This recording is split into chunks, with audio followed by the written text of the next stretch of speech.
अस्सलाम वालेकुम। आफाक फारूक की एक नए वीडियो के साथ हाजिर हूँ। सबसे पहले आप सबको बहुत बहुत दिली ईद मुबारक। मगर ये ईद वो ईद नहीं है जो हम हमेशा मनाया करते थे। आपको भी पता है, हम सबको ही अंदाज़ा है कि मैं जहाँ रहता हूँ 1 लाख लोग जो बिल्कुल अचानक चले गए इस दुनिया से। और कितने बीमार हैं, नो बडी नो। अब तो तकरीबन 1.7 मिलियन के पास जो है ना बीमार बताए जाते हैं, और ये ग्रो भी कर रहे हैं जब से लॉकडाउन स्पेशली टूटा है। पाकिस्तान में कोरोना तो इशू है ही है। ये जो करंट सानिया हुआ है PIA का, इस पे तो दिल वाकई बहुत ही ज़्यादा उदास है। बहुत मतलब ऐसी सैडनेस कि कम ही फील हुई है कि पूरे पूरे ख़ानदान दुनिया से सफ़े हस्ती से मिट गए। मासूम बच्चे, माँ बाप अपने प्यारों से ईद मिलने आ रहे थे। देखें, वाक़या तो हो गया, मगर यहाँ पर जब तक हम ये कहते रहेंगे कि देखें जी ये तो अल्लाह की रज़ा थी, अल्लाह की मर्ज़ी थी, तो बस मट्टी पड़ती रहेगी, वाक़यात होते रहेंगे। जो कल एविएशन के मिनिस्टर हैं, उनकी मैंने प्रेस कॉन्फ्रेंस बहुत गौर से सुनी। जो उसमें बहुत दिलचस्प बात थी, सबसे इम्पॉर्टेंट बात जो मैंने नोट की, उन्होंने कहा कि जी कराची के एयरपोर्ट के अराउंड में 1500 एकड़ ज़मीन जो है वो छीन ली गई। मतलब तजावज़ात हैं उस पर कायम। छीनने कहते हैं ना तजावज़ात को, कि ज़बरदस्ती कब्ज़ा हो जाना। ये मेरे ख्याल में एविएशन की तारीख का दुनिया में, महज़ब दुनिया में अपनी नौइयत का अनोखा वाक़या समझूंगा मैं। अच्छा, मैं किसी को नाम नहीं लूँगा, किसी का इल्ज़ाम नहीं लगाऊंगा, मगर नोट ये करें कि ज़ियाउल हक के दौर से, शायद उससे भी पहले, कि ये एविएशन चलाता कौन है, ये किसके पास है, ये किसकी जिम्मेदारी है। क्या उनकी मर्ज़ी के बगैर ये पॉसिबल है कि कोई उस ज़मीन पर कब्ज़ा कर ले? और क्या ये पॉसिबल है कि उस कराची एयरपोर्ट जहाँ पर ये वाक़ है, वहाँ पर एक कैंट पूरी छावनी मौजूद है, मलिर छावनी। उस इलाके में कोई घुस भी नहीं सकता इनकी मर्ज़ी के बगैर, मगर वहाँ 1500 एकड़ ज़मीन पर कब्ज़ा हो गया।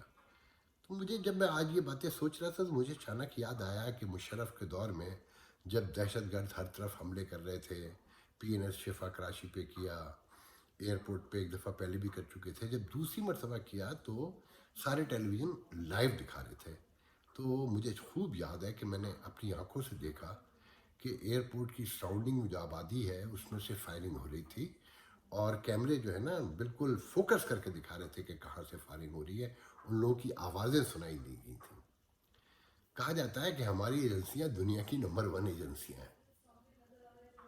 क्या ये पॉसिबल है कि दुनिया की कोई नंबर 1 या नंबर 2 एजेंसी हो और दहशतगर्द उनके सबसे बड़े एयरपोर्ट को, इंटरनेशनल एयरपोर्ट को आके पूरी सराउंडिंग में घेर ले और उन्हें पता ही ना चले? और फिर मैंने ये भी सुना कि एक रिटायर्ड ब्रिगेडियर उस वक्त ये कह रहे थे कि देखें, इस इलाके में पुलिस तो जा ही नहीं सकती, पहले भी नहीं जाती थी, अब आर्मी को जाना पड़ेगा, और वो भी बड़े एहतियात से जाना पड़ेगा। उन्हें पहले पिकेट लगानी पड़ेंगी, हर आने जाने वाले को चेक करना पड़ेगा, उसके बाद जो है फिर यहाँ पर ऑपरेशन किया जाए तो बेहतर होगा। आप अंदाज़ा लगाएं, ये मैंने अपने कानों से सुना है सब कुछ। कहा यह जाता है कि सियासतदान चोर है, सिविल आबादी चोर है। जनाब, वहाँ तो सब चोर हैं, जो जो भी हुक्मरानी में शामिल हैं सभी चोर हैं। और पे दर पे वाक़यात हो रहे हैं ना। आप हिस्ट्री देख लें 2010 से, बल्कि 2005 से जो हादसात हैं, एयर हादसात पाकिस्तान में कंटिन्यू, मेरे ख्याल में ये 5वां था। तो मेरे जहन में एक जुमला आया, कहना तो बुरा लगता है मगर सच भी है। वो बात कहते हैं ना कि वो परवीन शाकिर के बकौल के बात तो सच है मगर बात है रुसवाई की, कि सांप अब अपने बच्चे खाने लगा है।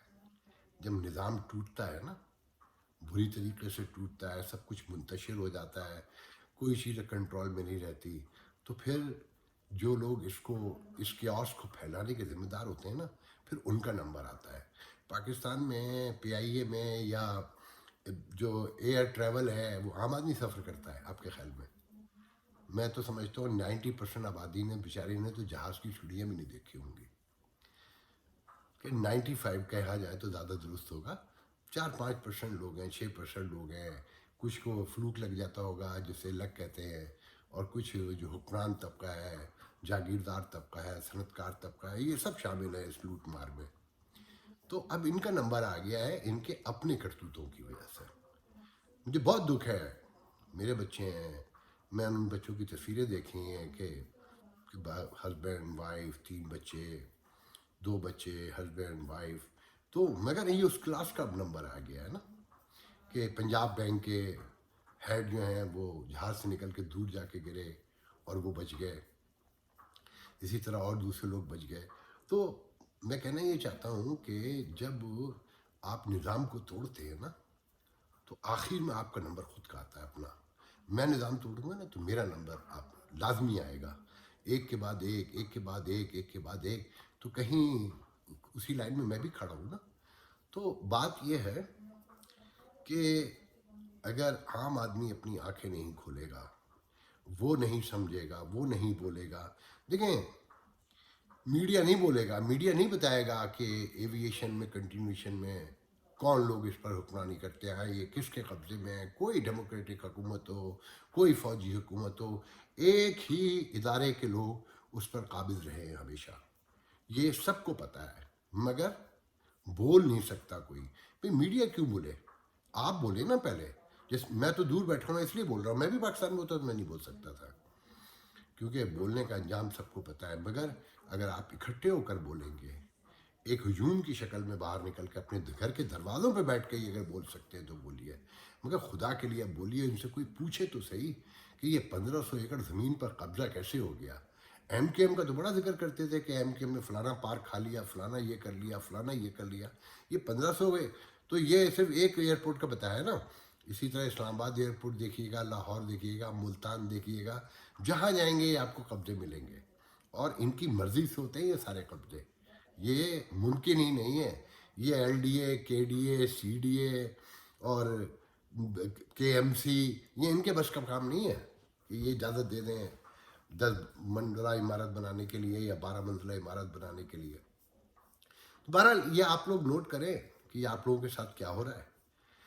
اب ساتھ میں تھوڑے سے دلچسپ گفتگو کرنا چاہتا ہوں کہ بھائی جو فواد چودھری نے دھوبی پاٹ مارا ہے ہمارے علماء سو کو، جو کہتے ہیں آنکھوں سے چاند دیکھیں گے تو مانیں گے، اسی پشین میں چاند دیکھا گیا نا جہاں فواد چودھری نے بتایا تھا، مگر دوربین تو استعمال کریں گے، مگر دوربین کے ساتھ عقل استعمال نہیں کرنا چاہتے۔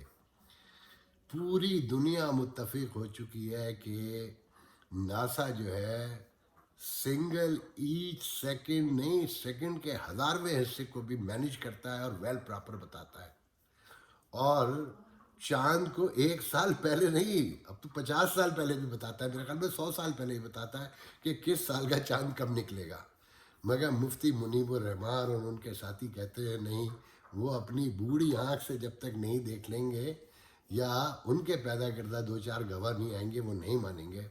تو بہرحال فواد چودھری آپ کو بہت بہت مبارک ہو کہ آپ بالکل صحیح نکلے، آپ اسی طرح کمپین اپنی جاری رکھیں، ایک دن انشاءاللہ یہ ملا شکست فاش کھائیں گے۔